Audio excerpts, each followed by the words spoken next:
देख रहे हैं आप और मैं हूं आपके साथ गौरव राजेंद्र। बुलेटिन की शुरुआत करते हैं। श्री सीताराम विवाहोत्सव के उपलक्ष्य में आयोजित होने वाले 43वें रामायण मेला का अनावरण हुआ और जहां मुख्यमंत्री योगी आदित्यनाथ मुख्य अतिथि के रूप में औपचारिक शुभारंभ किए और कार्यक्रम को भी संबोधित किया। हम सब जानते हैं अयोध्या सनातन धर्म की एक पावन पुरी में से प्रथम पुरी है।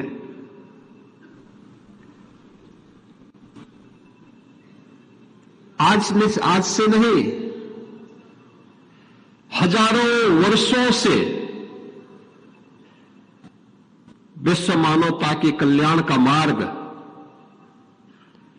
इस पावन धरा ने प्रशस्त किया है। जब हम अयोध्या की बात करते हैं तो अयोध्या तो दुनिया के लिए एक मार्गदर्शक है, एक ऐसी भूमि जहां कोई युद्ध करने का दुस्साहस नहीं कर सकते हो। दुनिया के अंदर वर्तमान में चल रहा जो द्वंद्व है, उस समस्या के समाधान की भूमि है अयोध्या। राग द्वेष से मुक्त,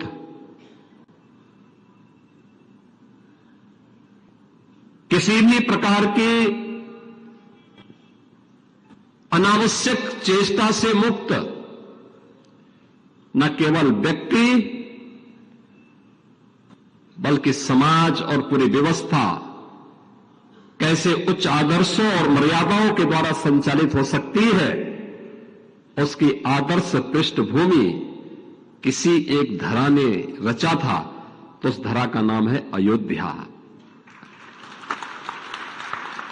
ये हमारा सौभाग्य है कि श्री हरि विष्णु जी के अवतार के रूप में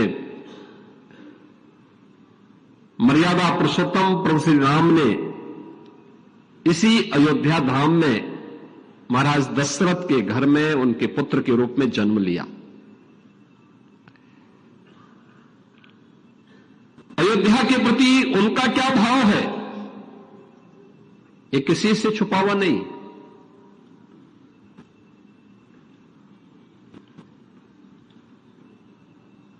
उन्होंने न केवल अयोध्यापुरी के बारे में बल्कि अयोध्या के नागरिकों के बारे में प्रभु का क्या अनुराग है, उनकी क्या कृपा है, ये उन्होंने उस समय भी व्यक्त किया था। याद करिए, अयोध्या ने भले ही उनके साथ न्याय न किया हो, लेकिन प्रभु ने कभी भी किसी के प्रति कोई ऐसा भाव नहीं रखा। अयोध्या वासियों के प्रति, सनातन धर्मावलंबियों के प्रति उनका भाव तो हर सज्जन पुरुष को, सज्जन को संरक्षण देने का रहा है। उसे उन्होंने हर प्रकार का संरक्षण दिया और यही कारण है कि प्रभु की कृपा से आज एक बार फिर से हमारा अयोध्या धाम आध्यात्मिक रूप से, सांस्कृतिक दृष्टि से एक वैश्विक नगरी के रूप में फिर से अपनी एक नई पहचान के साथ आगे बढ़ रहा है। पूरा देश और पूरी दुनिया आज अभिभूत है अयोध्या के अंदर। याद करिए, जब इस वर्ष के प्रारंभ में जनवरी में प्रधानमंत्री श्री नरेंद्र मोदी जी के करकमलों से 500 वर्षों के एक लंबे अंतराल के बाद प्रभु का फिर से राम मंदिर में विराजमान हुआ है, वे फिर से वहां पर प्राण प्रतिष्ठित हुए हैं। आयोजन अयोध्या में था, लेकिन उत्सव पूरे देश के अंदर थे, पूरी दुनिया के अंदर थे। हर सनातन धर्मावलंबी 22 जनवरी 2024 को, हर सनातन धर्मावलंबी गौरव की अनुभूति कर रहा था, प्रफुल्लित था, आनंद की अनुभूति कर रहा था, भाव विभोर था इस बात के लिए भाव विभोर था कि हमारे पूर्वज जिस कार्य को अपने भौतिक चक्षु से नहीं अनुभव कर पाए, देख पाए, वह हम लोग आज देख रहे हैं, प्रत्यक्ष भी और परोक्ष रूप से भी। दृश्य श्रव्य माध्यमों से उन्होंने उस दृश्य को अपनी आंखों के सामने देखा, सुना और उससे आनंद विभोर होकर के उस कार्यक्रम के साथ जुड़े थे। श्री राम के प्रति हमारा क्या भाव है और भारत का क्या भाव है, इसका एक अनुभव करना हो तो गांव-गांव में संत तुलसीदास जी के द्वारा प्रारंभ किए गए रामलीलाओं का आयोजन और रामलीलाओं के आयोजन के माध्यम से उसकी लोकप्रियता इसका एक उदाहरण है। अगर आपको प्रभु राम के प्रति सनातन धर्मावलंबियों के मन में क्या भाव है, इसका अनुभव करना है तो 1990 के दशक के दौरान जब दूरदर्शन ने रामायण सीरियल प्रस्तुत किया था, क्या दृश्य होता था। कौन ऐसा भारतीय था,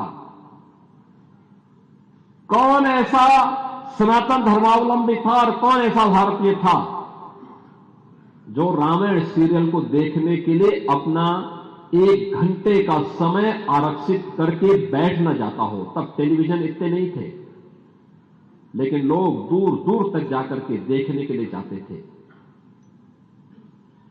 ये प्रभु राम के प्रति भारत की सनातन श्रद्धा का प्रतीक है और इसीलिए तो हम कहते हैं, बार बार कहते हैं कि भारत की परंपरा तो उस परंपरा को मानती है कि जाकी प्रिय न राम वैदेही तजिए ताहि कोटि वैरी सम यद्यपि परम स्नेही। जिसके मन में भगवान राम के प्रति, मां जानकी के प्रति श्रद्धा का भाव नहीं है, उनके प्रति समर्पण का भाव नहीं है, और कितना भी प्रिय क्यों न हो, उसको एक कट्टर दुश्मन की तरह त्याग देना चाहिए, छोड़ देना चाहिए। और इसीलिए तो 1990 के दशक में राम भक्तों ने नारा लगाया था। तब वेदांती जी भी बहुत जवान थे, अब तो बुजुर्ग हो चुके हैं, लगभग 100 साल के हो चुके हैं। तो अब तो उनके मुंह से बोला नहीं जाता है, देखा नहीं जाता है, लेकिन पहले उस समय जब जवान थे नारा ये लगाते थे कि जो राम का नहीं हमारे किसी काम का नहीं।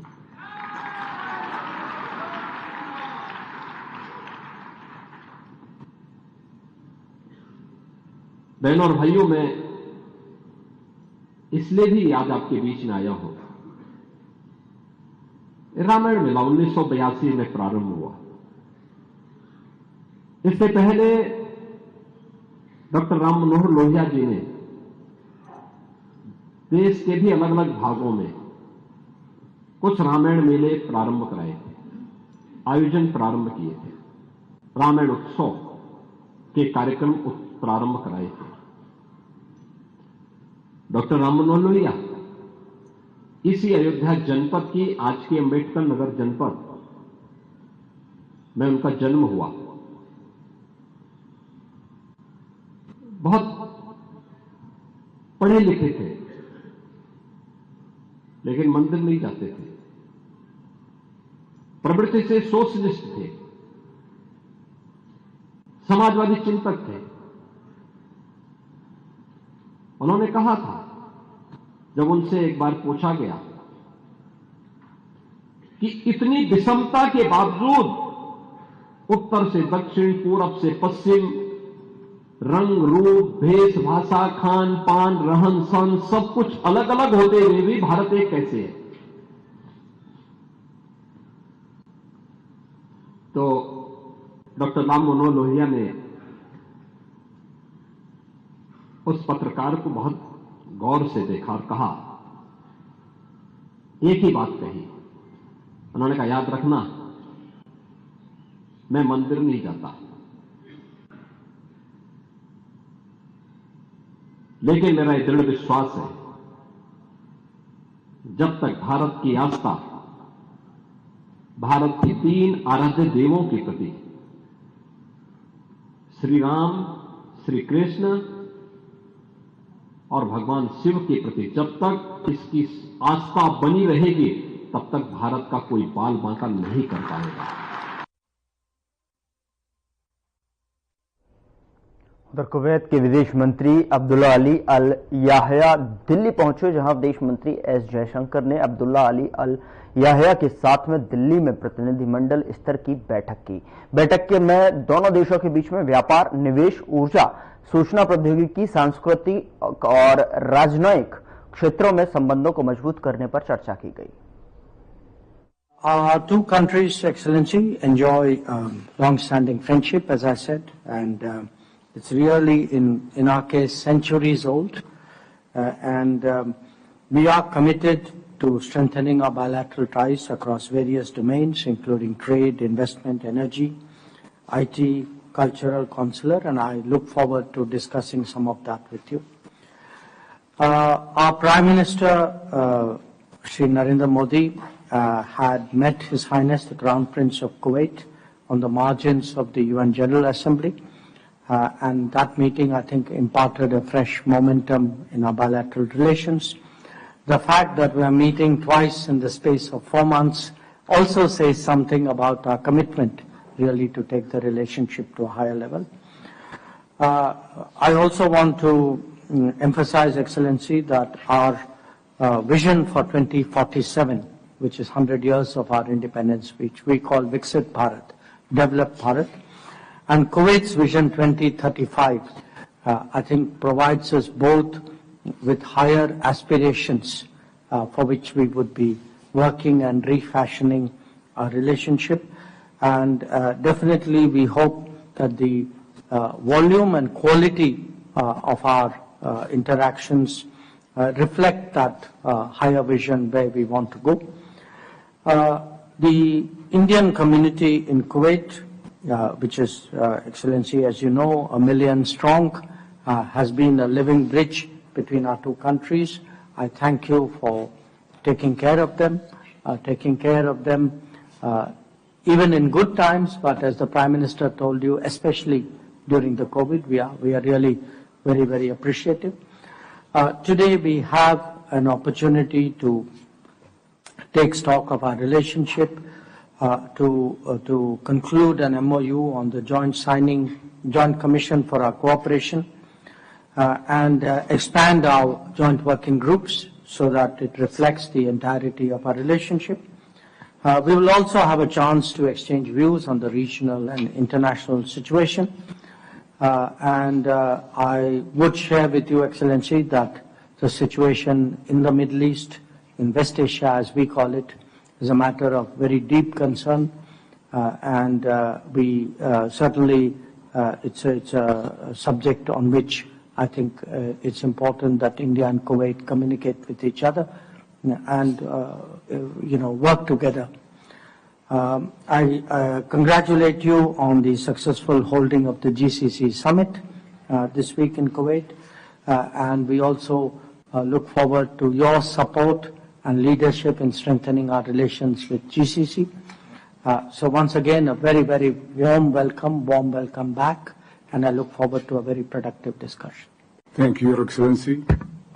First of all, I would like to thank you for the invitation, and I would like to also thank you for the chance of meeting the Prime Minister Modi, which we think one of the wise person worldwide. And I think, I'm sure that the Prime Minister put India in a better level, and I'm sure he will continue for that. Your Excellency, it's a great honor to be here in the great city of New Delhi. The historic ties between the State of Kuwait and Republic of India span centuries of mutual friendship and cooperation. These deep roots relation have evolved into a great partnership across many issues between Kuwait and India over the past decades, which I think over the past centuries, not a decade, we have involved in our partnership and the bilateral relationship between the Kuwait and India. It's a significant growth, and we look forward to advancing them further into strategic partnership. India is a very important partner, and we count on our relation, and I'm sure that we will continue with our plan. I think the Joint Committee will solve many issues between Kuwait and India, and I think we can draw a roadmap between Kuwait and India, and we can proceed as fast as we can.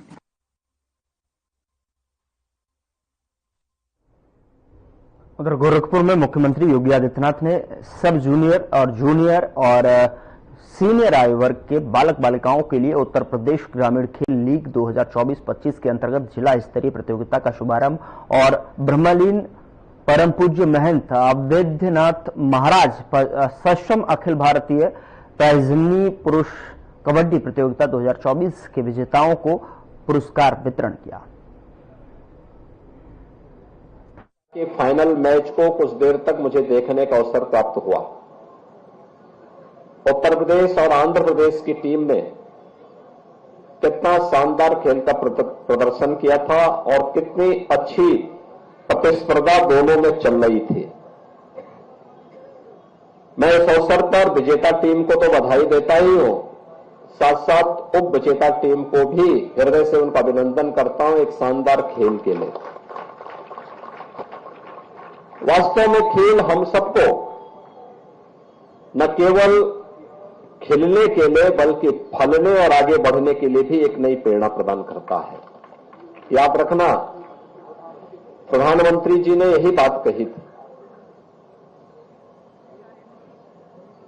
कि जो खेलेगा वही खिलेगा और जो खेलेगा वही फलेगा भी और वही बढ़ेगा भी। और इसी को प्रोत्साहित करने के लिए उन्होंने देश के अंदर अनेक खेल कार्यक्रमों को आयोजित और उसके प्रोत्साहन के लिए कार्यक्रम चलाए। खेलो इंडिया खेलो का कार्यक्रम रहा हो, फिट इंडिया मूवमेंट का कार्यक्रम रहा हो, सांसद खेलकूद प्रतियोगिता का कार्यक्रम हो, या फिर हर जनपद स्तर पर साई के सेंटर स्थापित करके स्पोर्ट्स से जुड़े हुए भारत सरकार के सेंटर स्थापित करके खेल और खेल गतिविधियों को आगे बढ़ाने, खिलाड़ियों को प्रोत्साहित करने के लिए किए जाने वाले कार्यक्रम, जहां पूरी प्रतिबद्धता के साथ आगे बढ़े हैं, वहीं राज्य के अंदर भी खेल और खिलाड़ियों के लिए खेल गतिविधियों को प्रोत्साहित करने के लिए उसके बुनियादी आधारभूत सुविधाओं के लिए खेल का मैदान, मिनी स्टेडियम और आज की वैश्विक प्रतिस्पर्धा के अनुरूप इंफ्रास्ट्रक्चर दे सके, इसके लिए कार्यक्रम युद्ध स्तर पर आगे बढ़ रहे हैं।